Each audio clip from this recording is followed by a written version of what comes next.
Good morning, students. Today our topic is strategies of economic planning. ठीक है, तो क्या होता है कि इकोनॉमिक प्लानिंग जो होती है वो होती है कंट्री की ग्रोथ के लिए और डेवलपमेंट के लिए.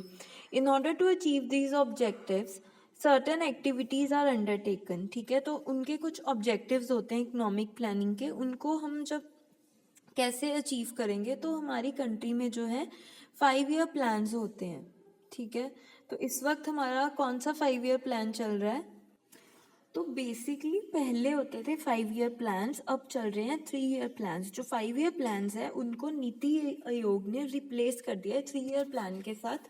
तो ये स्टार्ट हुआ था 2017 में, अब ये वैलिड है 2020 तक. ठीक है जी, तो नेक्स्ट लेट्स स्टार्ट कि क्या क्या स्ट्रेटजीज रहती हैं. पहले है mixed economy. Indian planning has adopted mixed economy. In such an economy both public and private sector को एग्जिस्ट. तो क्या है कि दोनों एग्जिस्ट करते हैं, private sector and public sector, both of them exist. जैसे हम देखते हैं रेलवेज, पोस्ट ऑफिस, ये सारा पब्लिक सेक्टर है. प्राइवेट सेक्टर्स में आ जाती है multinational companies and all. Private sector functions in accordance with the priorities determined by the plans. It also follows the directions issued by government. तो क्या है, private sector को गवर्नमेंट की भी कुछ कुछ जो गाइडलाइंस है उनको फॉलो करना पड़ता है. Next point is more importance to public sector. तो जो ज़्यादा इम्पोर्टेंस है वो दी जाती है पब्लिक सेक्टर को प्राइवेट सेक्टर से.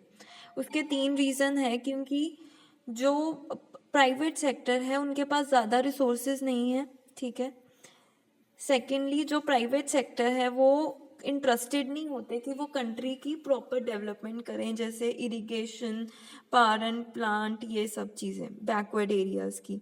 Next is public sector control over core sectors like banking, insurance, industry, that is very essential for plan development. Next is growth of saving and investment. It has been the strategies of 5 year plan that to increase the growth of economy. तो कैसे economy जो है वो grow करेगी? अगर हमारे पास ज़्यादा savings होंगी और अगर हम आगे से आगे ज़्यादा इन्वेस्टमेंट कर पाएंगे किसी बिजनेस में या किसी भी चीज़ में. It will raise the rate of capital formation. तो क्या है, पहले जो फर्स्ट प्लान था उसमें जो जीडीपी थी उसकी इन्वेस्टमेंट थी 8.7%. ठीक है, अब 2007 और 2008 में ये जो इन्वेस्टमेंट थी ये कहाँ तक पहुँच गई? ये पहुँच गई 39% पे. Next is employment oriented. attempts are made in each plan to increase employment opportunities. For promoting employment efforts are made in different directions. ठीक है, ज़्यादा इन्वेस्टमेंट, ज़्यादा यूटिलाइजेशन प्रोडक्शन की, more use of labour intensive technology, development of labour intensive activities like agriculture, small and cottage industries etcetera. ठीक है, तो कैसे होगी एम्प्लॉयमेंट ज़्यादा? जब हम न्यू स्मॉल और कॉटेज इंडस्ट्रीज शुरू करेंगे. ठीक है, स्पेशल असिस्टेंस का मतलब जो जैसे स्पेशल लोन्स देते हैं स्मॉल फार्मर्स को ताकि वो अपना जो बिजनेस है वो डेवलप कर सकें. सेल्फ एम्प्लॉयमेंट को इनकरेज करेंगे, एम्प्लॉयमेंट ओरिएंटेड ट्रेनिंग कराएंगे. ठीक है, then balance regional development is the next point. उसमें आएगा कि हम सारे रीजन्स की जो रूरल एरियाज हैं उनकी भी डेवलपमेंट करेंगे. जैसे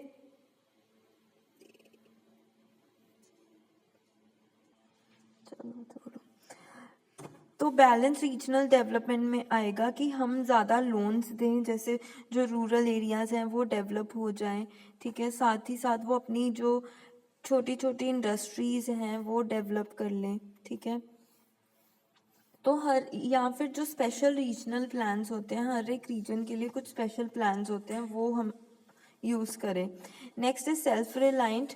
तो 4th प्लान में आया था कि हमें सेल्फ रिलायंट बनना है, हमें अपने जो एक्सपोर्ट है उनकी प्रमोशन करनी है, जो इम्पोर्ट्स हमें आ रहे हैं उनको सब्सटीट्यूट करना है. ठीक है, एंड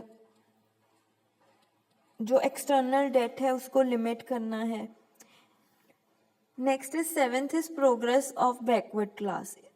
तो in the 5 year plans have been taken to improve backward classes, especially scheduled caste and scheduled tribes. तो उसमें क्या है, उनको scholarships देनी है, training और facility देनी है, reservation देनी है, distribution of surplus and land among landless labour. तो इससे क्या होगा कि ओवरऑल डेवलपमेंट होगी. Next is education. एजुकेशन बहुत इंपॉर्टेंट है. अगर आपके पास एजुकेशन है आज के टाइम पे तो you are successful, you can do anything. Next is social welfare. Special programs have been chalked out for the benefit of the poor and neglected sections of the society. For example, help to voluntary organization engaged in social welfare. तो medical care की help देनी है, family planning, ठीक है, setting up old age home care centre, care for blind, mentally and physically retarded person, ठीक है. तो ये सारा सोशल वेलफेयर में आ जाएगा. तो इन शॉर्ट ये सारी चीज़ें होनी चाहिए, ठीक है. इससे क्या होगा, एक तो इकॉनमी जो है वो इक्वल हो जाएगी, पॉवर्टी ख़त्म हो जाएगी, ज़्यादा एम्प्लॉयमेंट अपॉर्चुनिटीज़ होंगी एंड बैकवर्ड क्लासेस जो हैं वो अपलिफ्ट होंगी, ठीक है. तो ओवरऑल डेवलपमेंट होगी सारी इकोनॉमी की, पूरे कंट्री की, नेशनल इनकम इंक्रीज होगी, ये सब चीज़ें. तो आई होप आपको ये टॉपिक क्लियर हो. If there is any doubt just let me know. Thank you.